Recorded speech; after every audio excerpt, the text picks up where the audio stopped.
বন্ধ, স্লোগান বন্ধ, স্লোগান বন্ধ, সব স্লোগান বন্ধ। সবাই বসেন, বসেন। ধন্যবাদ। স্লোগান ধরেন, জয় বাংলা, জয় বঙ্গবন্ধু। সবাই শান্ত হয়ে বসুন। আজকে আমাদের লক্ষ্য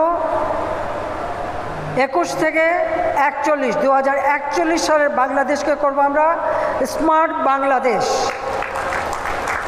এই স্মার্ট বাংলাদেশ গড়ে তুলব। আর 2100 সালের ডেল্টা প্ল্যানও আমরা তৈরি করেছি। বাংলাদেশ এগিয়ে যাচ্ছে, বাংলাদেশ এগিয়ে যাবে। আওয়ামী লীগ এদেশের মানুষের ভাগ্য পরিবর্তন করেছে। এদেশের মানুষকে ক্ষুধা, দারিদ্র্যমুক্ত, উন্নত, সমৃদ্ধ সোনার বাংলা অবশ্যই দেবে স্মার্ট বাংলাদেশ। স্মার্ট সোনার বাংলা ইনশাআল্লাহ আমরা গড়ে তুলব। আওয়ামী লীগের যে তারা জীবন দিয়ে গেছেন, তাদের সকলের প্রতি আমার শ্রদ্ধা জানাই। সেই মহান আত্মত্যাগের মধ্য দিয়েই আজকে আমরা দেশকে এগিয়ে নিয়ে যাচ্ছি। আমার একটাই আবেদন থাকবে আমাদের সংগঠনের প্রতিটি নেতাকর্মীর কাছে, সংগঠনকে সুসংগঠিত করতে হবে। যে কোনো একজন রাজনীতিবিদের জীবনে সংগঠনটা হচ্ছে সবচেয়ে শক্তিশালী।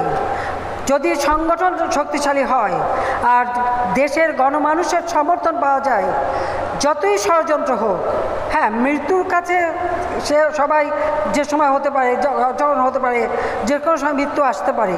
তার জন্য আমি কোনোদিনই ভীত না, কখনো ভয় পাইনি, পাবো না। কিন্তু যতক্ষণ শ্বাস ততক্ষণ আস। বাংলাদেশের মানুষের ভাগ্য পরিবর্তনে আমার বাবার যে চিন্তা চেতনা, তা বাস্তবায়ন করে এদেশের মানুষকে একটা উন্নত জীবন দেব, এটাই আমাদের লক্ষ্য।